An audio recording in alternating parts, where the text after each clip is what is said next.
Hello everyone. Last class में हमने देखा था होम रूल आंदोलन। जो होम रूल आंदोलन है उसका तात्पर्य है गृह शासन अथवा स्वशासन से। इसके अंतर्गत जो भारत में शासन भारतीयों के द्वारा किया जाएगा और जो स्वशासन है या होम रूल है उसकी अवधारणा सर्वप्रथम लाई थी आयरिश महिला एनी बेसेंट, जो कि थियोसॉफिकल सोसाइटी के सदस्य के रूप में भारत आए थे। उनके द्वारा सर्वप्रथम भारत में यह अवधारणा आयरलैंड से लाई गई थी। लेकिन जो होम रूल आंदोलन है या होम रूल लीग है उसकी अवधारणा सर्वप्रथम किसके द्वारा लाई गई थी? तो ये सर्वप्रथम अवधारणा लाई गई थी रेमंड के द्वारा। सर्वप्रथम अवधारणा लाई गई थी रेमंड के द्वारा। जो होम रूल लीग है या होम रूल आंदोलन का उद्देश्य क्या था या इसकी विशेषताएं क्या थी? इसका उद्देश्य था संवैधानिक दायरों में रहते हुए स्वशासन को प्राप्त करना और प्रचार प्रसार के माध्यम से जनमत जुटाना। इसके दो उद्देश्य या इसकी विशेषताएं थी। फिर हमने देखा था कि इसकी तीन शाखाएं थी। एक थी कौन सी? लाला लाजपत राय के द्वारा 15 अक्टूबर 1917 में न्यूयॉर्क में इंडियन होम रूल लीग की स्थापना। उसके अलावा तिलक का होम रूल और उसके अलावा एनी बेसेंट का होम रूल। जो तिलक का होम रूल है, जैसे ही तिलक गिरफ्तार किए गए थे 1908 ईस्वी में मुजफ्फर बम कांड के संदर्भ में इन्होंने जो न्यूज प्रकाशित की उसके आधार पर इन्हें जेल भेज दिया गया था, मांडले जेल भेज दिया गया था 1908 ईस्वी में। इन्हें 6 वर्ष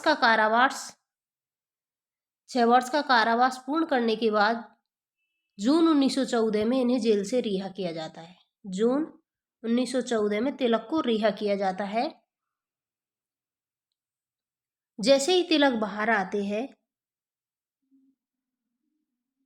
मई 1915 में पूना के राष्ट्रवादियों ने होम रूल की सलाह दी थी इन्हें और इस पर इन्होंने 15 सदस्यीय समिति का गठन किया बेलगाम में। और इस रिपोर्ट की सिफारिश पर बेलगाम में ही 28 अप्रैल 1916 ईस्वी को भारतीय होम रूल लीग की स्थापना की। किसकी? इंडियन होम रूल लीग की स्थापना की गई है 28 अप्रैल 1916 ईस्वी को। किसके द्वारा? तिलक के द्वारा। कहाँ पर? बेलगाम में। जो तिलक की होम रूल लीग है इसका मुख्यालय रखा गया था पूना में, यानी कि इसका हेडक्वार्टर था पूना में। तिलक के पास इसमें कोई पद नहीं था। जॉन बैप्टिस्टा को यहाँ पर अध्यक्ष बनाए गए थे और इसकी जो सचिव बनाया गया था एनसी केलकर को। इसके अलावा खापाड़े मुंजे खरीदकर बेल्वी को इसका सदस्य बनाया गया था। जो इंडियन होम रूल लीग है यानी कि तिलक की जो होम रूल है उसका क्षेत्र था महाराष्ट्र, कर्नाटक, मध्य प्रांत, बरार और इसकी एक शाखा लंदन में भी खोली गई थी डी ग्राहम पोल की अध्यक्षता में। जो तिलक के द्वारा जो समाचार पत्र चलाए गए हैं उनमें है, एक तो है केसरी और दूसरा है मराठा। मराठा अंग्रेजी भाषा में है जबकि केसरी मराठी भाषा में। 1908 ईस्वी में तिलक की द्वितीय राजनीतिक गिरफ्तारी है। इससे पहले 1897 ईस्वी में भी इन्हें गिरफ्तार किया जा चुका है। इसका पहला अधिवेशन यानी कि इंडियन होम रूल लीग का पहला अधिवेशन नासिक में हुआ था मई 1917 में और जॉन बैप्टिस्टा इसके अध्यक्ष बने। इस समय तिलक की लोकप्रियता बढ़ी थी और इसकी सदस्य संख्या बढ़कर लगभग 32,000 हो गई थी। इसका अवसान हुआ है, इंडियन होम रूल लीग का अवसान हुआ था। क्यों? क्योंकि तिलक मानहानि के केस में लंदन चले गए थे। मानहानि का केस कौन सा था? कि जो वैलेंटाइन सिरोल था, वैलेंटाइन सिरोल ने अपनी पुस्तक इंडियन अनरेस्ट में तिलक को भारतीय अशांति का जनक कहा था। किसने? वैलेंटाइन सिरोल ने अपनी पुस्तक इंडियन अनरेस्ट में तिलक को भारतीय अशांति का जनक कहा था। जो वैलेंटाइन सिरोल है इन्होंने आर्य समाज को भी भारतीय अशांति का जनक कहा गया, जनक कहा था। इस कारण जो तिलक लंदन में सिरोल केस के संदर्भ में लंदन चले गए और पुनः नवंबर 1919 में आते हैं और पीछे यह आंदोलन नेतृत्व विहीन हो जाता है, नेतृत्व विहीन हो गया। और जो इसके सदस्य थे इंडियन होम रूल लीग के सदस्य वो गांधी जी से जुड़ गए। नेक्स्ट हमने देखा था एनी बेसेंट का होम रूल लीग। तो एनी बेसेंट के होम रूल लीग का पूरा नाम है all Indian home rule league. All Indian home rule league किसकी होम रूल का नाम है? एनी बेसेंट का। एनी बेसेंट के द्वारा दो पत्रिकाएं प्रकाशित की गई है, न्यू इंडिया और कॉमनवेल्थ। न्यू इंडिया और कॉमनवेल्थ किसके द्वारा प्रकाशित की गई है? एनी बेसेंट के द्वारा। जो एनी बेसेंट ने Akhil Bharatiya home rule league की स्थापना की थी 3 सितंबर 1916 ईस्वी को। 3 सितंबर 1916 ईस्वी को all India home rule league की स्थापना की गई है। मद्रास अड़यार जो कि पड़ता है मद्रास में all Indian home rule league की स्थापना की गई है एनी बेसेंट के द्वारा। इसके अध्यक्ष स्वयं एनी बेसेंट बनी थी। इसके अलावा इनके सचिव बने थे अरुणडेल, महासचिव बने थे रामास्वामी अय्यर और वाडिया को कोषाध्यक्ष बनाया गया था। और जो एनी बेसेंट का होम रूल था इसका क्षेत्र बिल्कुल अलग अलग था, यानी कि जो दोनों होम रूल लीग थी भारत में जो दोनों होम रूल लीग थी उनका कार्यक्षेत्र बिल्कुल अलग था, यानी कि ये एक दूसरे की विरोधी नहीं थी, अपितु ये एक दूसरे की सहयोगी थी। तो तिलक के अलावा संपूर्ण भारत में इसका प्रसार था। मद्रास में सर्वाधिक इसका प्रसार था। उत्तरी प्रांत के नगरीय क्षेत्र, गुजरात का ग्रामीण क्षेत्र इसमें शामिल था। दिसंबर 1917 में इसका चरम काल था। जून 1917 में जून 1917 में एनी बेसेंट और उनके साथियों को नजरबंद कर दिया गया था, जिसके विरोध में जिन्ना नेहरू, एस.एन. बनर्जी ऐसे नेता इस लीग से जुड़े और सुब्रमण्यम अय्यर ने नाइटहुड या सर की उपाधि त्याग दी और तथा सरकार को बेबस होकर मांटेग्यू की घोषणा करनी पड़ी। मांटेग्यू की घोषणा होती है 20 अगस्त 1917 को। 20 अगस्त 1917 को होती है मांटेग्यू घोषणा। और मांटेग्यू घोषणा में यह घोषणा की गई थी कि भारतीयों को धीरे धीरे स्वशासन प्रदान किया जाएगा। इसके अलावा जो तिलक के प्रस्ताव पर दिसंबर 1917 में एनी बेसेंट को कांग्रेस की प्रथम महिला अध्यक्ष बनाया गया था। कब? दिसंबर 1917 में। और तथा सितंबर 1917 में एनी बेसेंट को जेल से रिहा कर दिया गया था। लेकिन जो एनी बेसेंट की लीग का पतन क्यों हुआ? एनी बेसेंट की लीग के पतन का कारण है एक तो मांटेग्यू घोषणा। मांटेग्यू घोषणा में सरकार के द्वारा घोषणा की जाती है कि स्वशासन भारतीयों को क्रमशः या धीरे धीरे दिया जाएगा, जिस कारण जिस प्रकार से पहले एनी बेसेंट आंदोलन में सक्रिय थी, इस प्रकार से आंदोलन में सक्रिय नहीं रही। जो इसकी इम्पोर्टेंस है, यानी कि इसका जो महत्व है, महत्व क्या है इसका महत्व है एक दशक की निष्क्रियता को तोड़ दिया है, महिला सशक्तिकरण को बढ़ावा मिला है और महिलाएं आंदोलन से जुड़ी थी, राष्ट्रीय आंदोलन को संगठनात्मक स्वरूप मिला है। इसके अलावा अगस्त घोषणा 20 अगस्त 1917 को हुई है। इसके अलावा विभिन्न रचनात्मक कार्यक्रम प्रारंभ किए जिन्हें बाद में गांधी जी ने अपनाया है। राष्ट्रीय आंदोलन में द्वितीय पंक्ति के नेता तैयार हुए, जैसे जिन्ना, नेहरू। 1919 का मांटेगू चेम्सफोर्ड सुधार को सरकार को बाध्य होना पड़ा। और इसके अलावा जन जागृति। आज का हमारा टॉपिक है लखनऊ समझौता। लखनऊ समझौता या कांग्रेस लीग एक्ट। इसमें बेसिकली इसका मेन टॉपिक है इंडियन नेशनल कांग्रेस का लखनऊ अधिवेशन। भारतीय राष्ट्रीय कांग्रेस का लखनऊ अधिवेशन होता है 1916 ईस्वी में। भारतीय राष्ट्रीय कांग्रेस का लखनऊ अधिवेशन होता है 1916 ईस्वी में। जो भारतीय राष्ट्रीय कांग्रेस का लखनऊ अधिवेशन है, इसके अध्यक्ष बने हैं अंबिका चरण मजूमदार। अंबिका चरण मजूमदार भारतीय राष्ट्रीय कांग्रेस के लखनऊ अधिवेशन के अध्यक्ष बने 1916 ईस्वी में। जो इस अधिवेशन में इम्पोर्टेंट फैक्ट है, इस अधिवेशन में कांग्रेस लीग पैक्ट होता है। एक तो कांग्रेस लीग पैक्ट, और उसके अलावा होता है जो कांग्रेस का सूरत अधिवेशन हुआ था 1907 ईस्वी में, जिसके अध्यक्ष थे रास बिहारी घोष, जिसमें गरम दल और नरम दल अलग हो गए थे। उनका विलय हुआ है 1916 ईस्वी में। यानी कि एक है कांग्रेस लीग पैक्ट जिसे लखनऊ समझौता कहते हैं, और दूसरा है गरम दल और नरम दल, दोनों दलों का आपस में विलय। तो हम पढ़ेंगे आज कांग्रेस का लखनऊ अधिवेशन।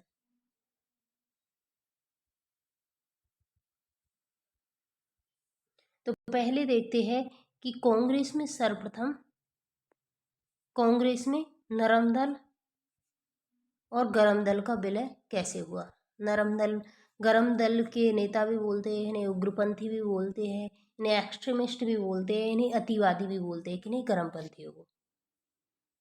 तो गरम दल और नरम दल के विलय का कारण क्या था? इनका कारण था कि पुराने विवाद, जो पहले विवाद थे, वो अप्रासंगिक हो चुके थे।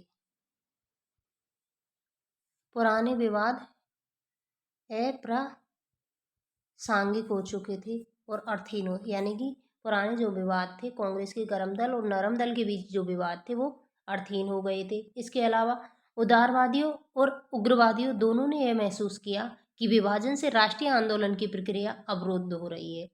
उसके अलावा एनी बेसेंट और बाल गंगाधर तिलक ने दोनों दलों में एकता के अथक और सराहनीय प्रयास किए थे। यानी कि जो गरम दल और नरम दल के बीच जो समझौता होता है वो किन के प्रयासों से होता है? एनी बेसेंट और तिलक के प्रयासों से। एनी बेसेंट और तिलक के प्रयासों से होता है गरम दल और नरम दल में समझौता। जबकि कांग्रेस और मुस्लिम लीग में समझौता होता है एनी बेसेंट प्लस जिन्ना। एनी बेसेंट और जिन्ना के प्रयासों से होता है कांग्रेस लीग पैक्ट। जबकि गरम दल और नरम दल का आपस में विलय होता है जो एनी बेसेंट और बाल गंगाधर तिलक के प्रयासों से। तीसरा कारण था कि दो प्रमुख उदारवादी नेता, दो प्रमुख जो कट्टरपंथी उदारवादी नेता थे, गोपाल कृष्ण गोखले और उसके अलावा है फिरोज शाह मेहता। गोपाल कृष्ण गोखले और फिरोज शाह मेहता दोनों की मृत्यु हो चुकी थी 1915 ईस्वी में। तो इस कारण जो कांग्रेस के दोनों दलों में एकता का मार्ग प्रशस्त हुआ, क्योंकि दोनों ही नेता उग्रवादियों के कट्टर विरोधी थे तथा किसी भी हालत में उग्रवादियों से एकता नहीं चाहते थे। कौन? गोपाल कृष्ण गोखले और फिरोज शाह मेहता। तो इस प्रकार कारण क्या था कि पुराने विवाद अर्थहीन हो चुके थे। उदारवादियों और उग्रवादियों ने दोनों ने यह महसूस किया कि कांग्रेस के विभाजन से राष्ट्रीय आंदोलन की राजनीतिक प्रक्रिया अवरुद्ध हो रही है। इसके अलावा एनी बेसेंट और बाल गंगाधर तिलक ने अथक प्रयास किए और दो प्रमुख उदारवादी नेता जैसे गोपाल कृष्ण गोखले और फिरोज शाह मेहता दोनों की मृत्यु हो चुकी थी। इसके अलावा जो 1909 का अधिनियम आया था, पार्लियामेंटो सुधार अधिनियम, उनसे भी उदारवादी नेता पूरी तरह संतुष्ट नहीं थे। तो ये कारण है किसका? उग्रवादियों और उदारवादियों की भी मध्य समझौता होने का कारण है। नेक्स्ट देखते हैं हम मुस्लिम लीग और कांग्रेस पैक्ट। कांग्रेस लीग पैक्ट, जिसे हम बोलते हैं लखनऊ समझौता। जो मुस्लिम लीग और कांग्रेस के मध्य समझौता होने के कारण क्या था, यानी कि मुस्लिम लीग कांग्रेस में विलय के लिए तैयार क्यों, मुस्लिम लीग कांग्रेस का सहयोग करने के लिए तैयार क्यों हो गई थी? इसका मेन कारण था 1912-13 ईस्वी में जो बाल्कन युद्ध में ब्रिटेन ने तुर्की की सहायता से इनकार कर दिया। ब्रिटेन ने बाल्कन युद्ध में 1912-13 ईस्वी में जो बाल्कन युद्ध हुए थे उसमें ब्रिटेन ने तुर्की की सहायता करने से इनकार कर दिया। इस युद्ध के कारण यूरोप में तुर्की की शक्ति क्षीण हो गई और तथा उसका सीमा क्षेत्र संकुचित हो गया। उस समय तुर्की के शासक का दावा था कि वह सभी मुसलमानों का खलीफा या प्रधान है। भारतीय मुसलमानों की सहानुभूति तुर्की के साथ थी। ब्रिटेन द्वारा युद्ध में तुर्की से सहयोग न किए जाने से भारतीय मुसलमान रुष्ट हो गई।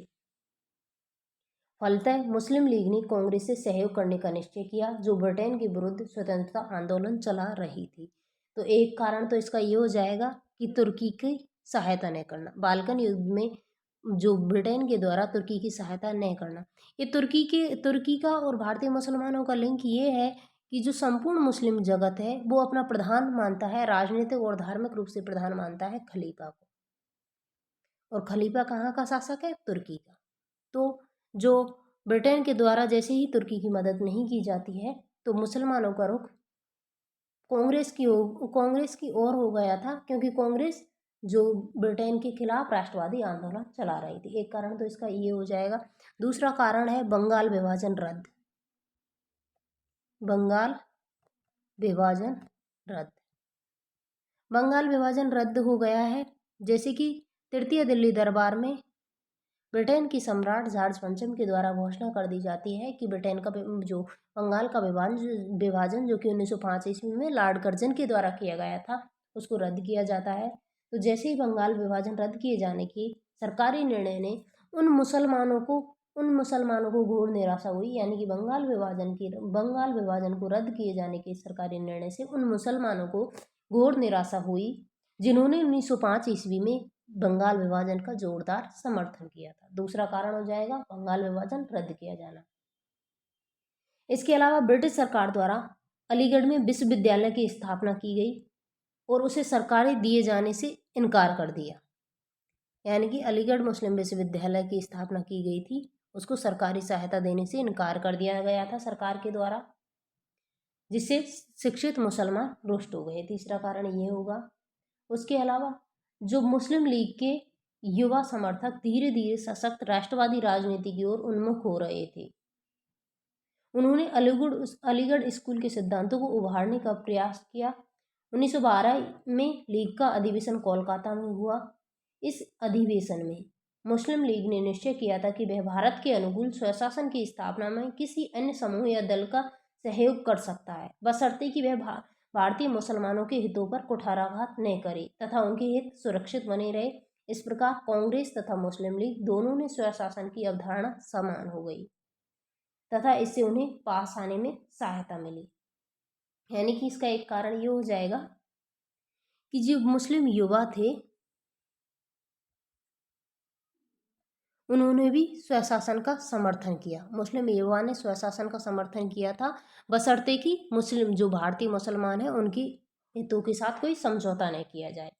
इसके अलावा नेक्स्ट कारण है प्रथम विश्व युद्ध में, फर्स्ट वर्ल्ड वार में सरकार की दमनकारी नीतियों से युवा मुसलमानों में भय का वातावरण व्याप्त हो गया।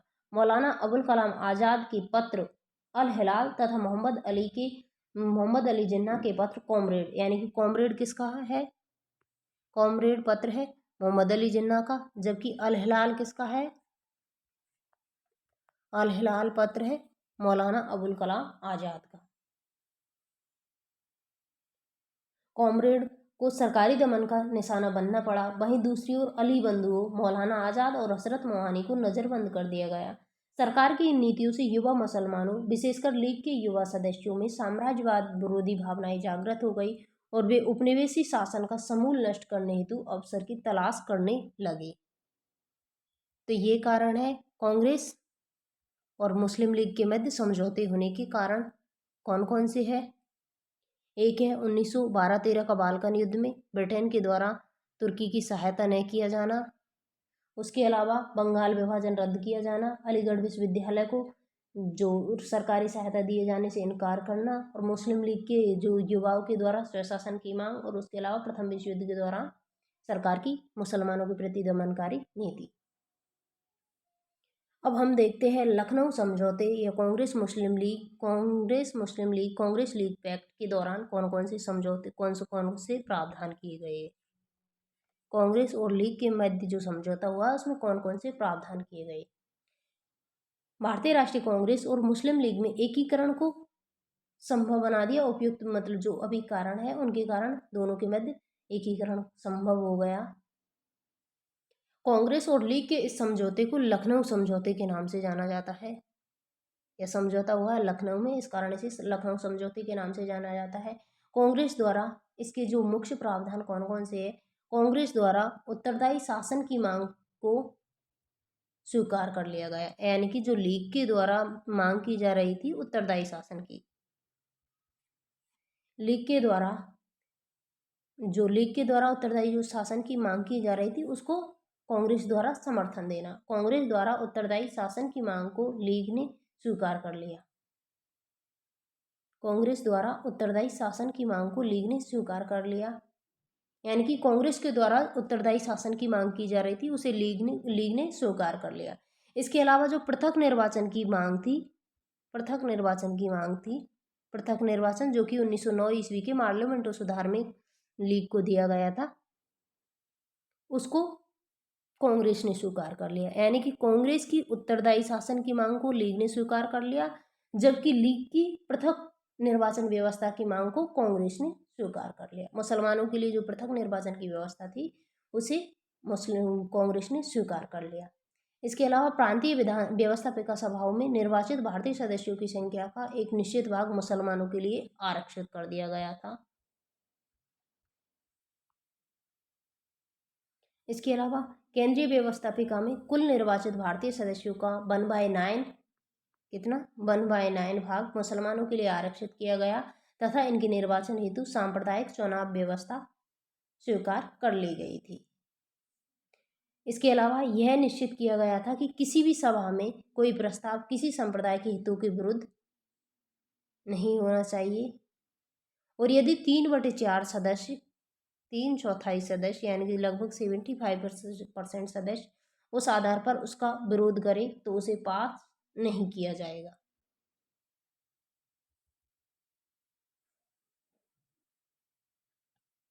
तो कांग्रेस ने कौन कौन सी शर्तें मानी है मुस्लिम लीग की।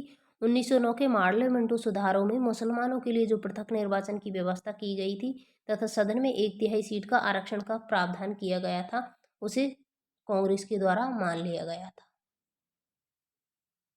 क्योंकि 1909 से कांग्रेस इस प्रावधान का विरोध करती आई मगर लखनऊ समझौते पर इस पर सहमति दे दी। तो यानी कांग्रेस ने कौन कौन सी शर्तें मानी है मुस्लिम लीग की कि उनको जो पृथक निर्वाचन दिया जा रहा है तथा 1/3 सीट के आरक्षण का प्रावधान कांग्रेस के द्वारा मान लिया गया था। जबकि मुस्लिम लीग ने कौन सी शर्तें मानी है। मुस्लिम लीग ने कांग्रेस के स्वशासन या उत्तरदायी शासन की मांग का समर्थन किया गया तथा संयुक्त रूप से 19 बिंदुओं का संयुक्त रूप से यानी कि कांग्रेस और मुस्लिम लीग के द्वारा 19 बिंदुओं का जो मांग पत्र है वो अंग्रेजों को दिया गया। जो कांग्रेस लीग पैक्ट है इसका विरोध किया था, कांग्रेस लीग पैक्ट का विरोध किया था मदन मोहन मालवीय के द्वारा। मदन मोहन मालवीय के द्वारा कांग्रेस लीग पैक्ट का विरोध किया,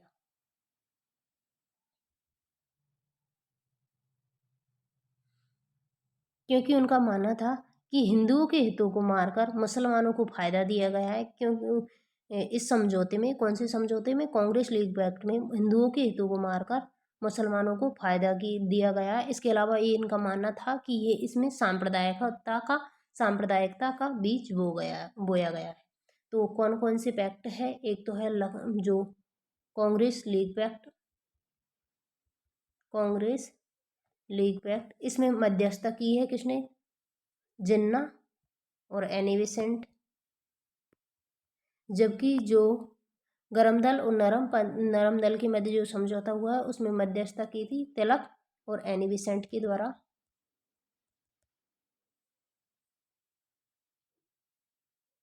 इस सम्मेलन में तिलक व एनी बेसेंट की लीग का भी सामूहिक सम्मेलन भी हुआ। इस सम्मेलन में भाग लेने के लिए तिलक ने अपने अनुयायियों के लिए एक विशेष रेल बुक करवाई जिसे होम रूल स्पेशल या तिलक स्पेशल नाम दिया गया था। जो कांग्रेस का लखनऊ अधिवेशन है उसमें जो तिलक के द्वारा एक नारा दिया गया है, कौन सा, स्वराज मेरा जन्म सिद्ध अधिकार है, स्वराज मेरा जन्म सिद्ध अधिकार है, स्वराज मेरा जन्म सिद्ध अधिकार है और मैं इसे लेकर रहूंगा, मैं इसे लेकर रहूंगा। किनका नारा है, बाल गंगाधर तिलक का। आज है 1 अगस्त 2023। जो 1 अगस्त है वो आज का दिन महत्वपूर्ण है, यानी कि भारतीय इतिहास में 1 अगस्त का दिन आज महत्वपूर्ण क्यों है, क्योंकि 1 अगस्त 1920 जो बाल गंगाधर तिलक है, लोकमान्य बाल गंगाधर तिलक, इनकी पुण्यतिथि है। 1 अगस्त 1920 को बाल गंगाधर तिलक की मृत्यु हुई है। इसके अलावा मृत्यु नहीं बोला जाता, जो महान व्यक्ति होते हैं उनकी मृत्यु को बोला जाता है देहांत, यानी कि उनकी देह का अंत होता है। तो तिलक का देहांत हुआ है 1 अगस्त 1920 ईस्वी को। इसके अलावा 1 अगस्त 1920 ईस्वी को असहयोग आंदोलन की शुरुआत मानी जाती है। असहयोग आंदोलन,